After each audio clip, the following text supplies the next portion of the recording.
Good morning, everyone. Welcome to Up with KREM. I'm Tim Pham. Well, we are off to a great start here on this Monday morning. But let's get you out the door and ready for the day with meteorologist Thomas Patrick. Hey there, Thomas. Good to see you, my friend. Yeah, hopefully you had a Merry Christmas, Tim. Since happy belated Merry Christmas. Yeah, well, now it's on to New Year's for this week. And weather conditions should be cold but dry for these last couple days of 2025. When I say cold, I really mean brr. It's cold outside. Wind chills down into the teens. The wind chill is the feels like temperature, by the way. That's when you factor in the temperature and a little bit of wind. And it's not particularly windy, but it doesn't take much to make it feel all that much colder outside. So bundle up on your way out the door if you do have to get going on a brand new work week. At least some of us have to. Temperatures are in the 20s right now, only get up to about 32 today, though this is the beginning of a small warming trend for this week. So we'll cover what to expect for New Year's Day coming up. Here's a live look at the traffic impact this morning from Spokane Valley. This is I-90 in Evergreen. Right now, traffic moving great. No major issues to report. Depending on where you are, you could encounter some slick spots. It is very cold this morning. You can see we are below freezing. And it looks like right now, things are moving great in Spokane Valley. We'll keep you updated, though, if anything changes or if there's any slowdowns that impact your morning commute. We do want to let you know about this. A traffic alert today. North Wall Street will be down to one lane between Heroy and Princeton for a water repair project. This is just south of Wellesley. The work is expected to start around 7:30 this morning and go until around 3 this afternoon. There will be flaggers out, so make sure to plan for this and some delays this morning. Developing this morning, new details in the Wallace shooting that injured multiple people. KREM 2's Brandon T. Jones live in the newsroom for us this morning, tracking the very latest. So, Brandon, the sheriff's office has identified the suspect. What else have we learned? Good morning. Yeah, good morning, Tim. Well, the Shoshone County Sheriff's Office says the suspect was a 77-year-old man named John Drake. Details about a potential motive or why Drake opened fire are still unknown at this point, but law enforcement did confirm that he acted alone. Shoshone County Sheriff William Eddy said during a press conference on Friday that 3 people were shot and injured during the incident. 2 of those people were civilians on the street outside of the sheriff's office, and 1 was an officer who entered the building while the suspect was inside. All 3 people who were shot are recovering from minor injuries. The sheriff's office says the 2 civilians hit were 2 women sitting in a truck outside of the office. Both were shot in the leg. The officer that was hit was shot in the ear, and after he entered the building while the suspect was inside. Sheriff Eddy says Drake was shot and killed by officers in the lobby of the sheriff's office after a standoff. And again, an investigation is still ongoing to determine the motive. So once we have any new information, we'll keep you updated and informed across all KREM 2 platforms. For now, live in the newsroom, Brandon T. Jones, KREM 2 News.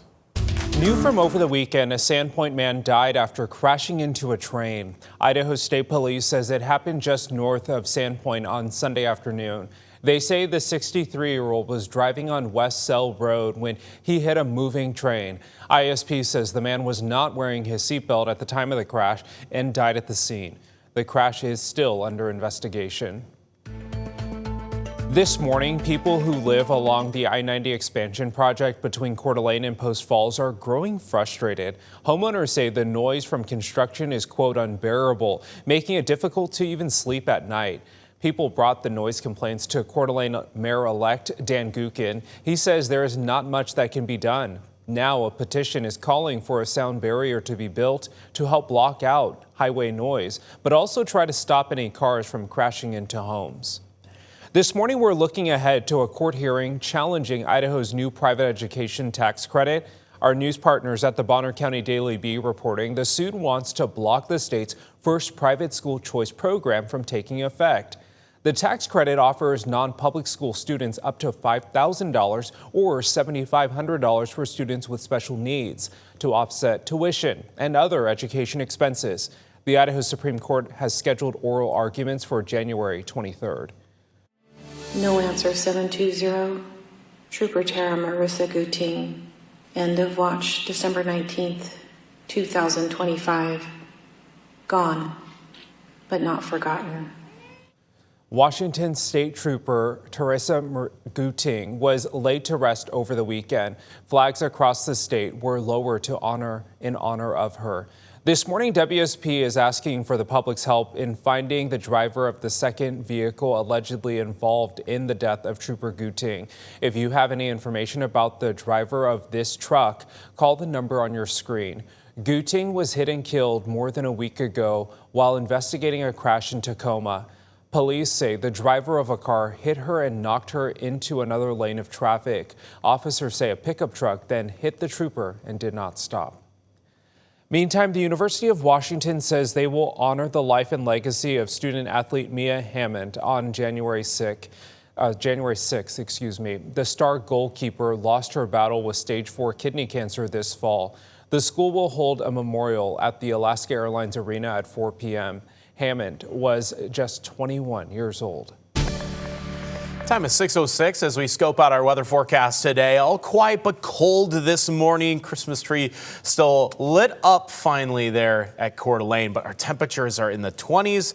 The wind chills are in the teens. And I know there's not a lot of wind, but even a 7-mile-per-hour wind makes it feel like about 16 degrees outside right now. So it is definitely very cold this morning. Maybe a little bit of some high cloud cover in the sky, but thanks to some high pressure dominance in the region, we actually have pretty quiet overall conditions. That's why no rain, no snow in the forecast for today, or at least a couple days ahead of us. Temperatures will start to recover today. They're not as bitterly cold in the afternoon as it was over the weekend. Our highs will at least hit the 30s today and then slowly climb from here. Here's a reason to smile this morning. We all have our own Christmas traditions, and in Idaho, one 12-year-old spends the day giving back to those in need. Now in the 4th year of his campaign, Tug and his family gathers donations from the community. Think things like gloves, socks, toothbrushes, food, and water.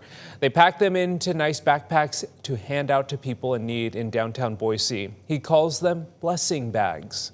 I wanted to be like a real live Santa kind of, so obviously I put my Santa hat on and then we drive around on Christmas, and I just think that's really special.